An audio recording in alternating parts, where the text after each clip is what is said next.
কুমিল্লার মুরাদনগরের কাজিয়াতল রহিম উচ্চ বিদ্যালয় প্রাঙ্গণে কাজিয়াতল জনকল্যাণ ফোরামের উদ্যোগে অনুষ্ঠিত হলো ঈদ পুনর্মিলনী ও আলোচনা সভা। ঈদ আনন্দকে ঘিরে প্রবাসী ও স্থানীয়দের অংশগ্রহণে আয়োজনটি মিলন মেলায় পরিণত হয়।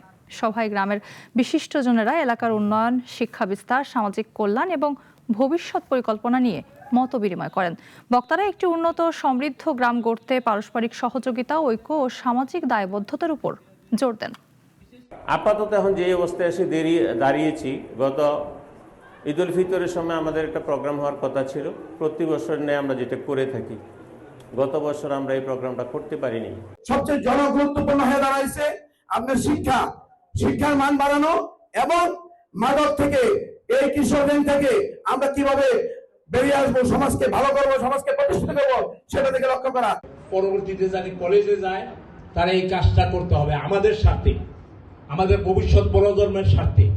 কারণ তারা যদি সঠিক মানুষ হতে পারে, তাইলে তারাই এই এলাকার দিক নির্দেশনা দিবে। 3টা পদ্মা সেতু তৈরি করা সম্ভব 1 বছরের মাদকের টাকায়। এখন বুঝেন আমরা কোথায় আছি। সমস্ত সংগঠনকে আমরা একটা প্ল্যাটফর্মে আসতে পারি এবং এই অনুদানটা যদি একটা সংগঠনের মাধ্যমে দিতে পারি, তাহলে আমাদের এই অবস্থানগুলো, যেমন বিদেশ পাঠানো, এই জিনিসগুলো আমরা করতে পারবো। আমপালের এই রাস্তা, বিশেষ করে আমার বাড়ির সামনে আমপালের যে লাইটার পুকুর পার, ওখানে কিন্তু আড্ডা সেই অনেক আগের থেকে হয়।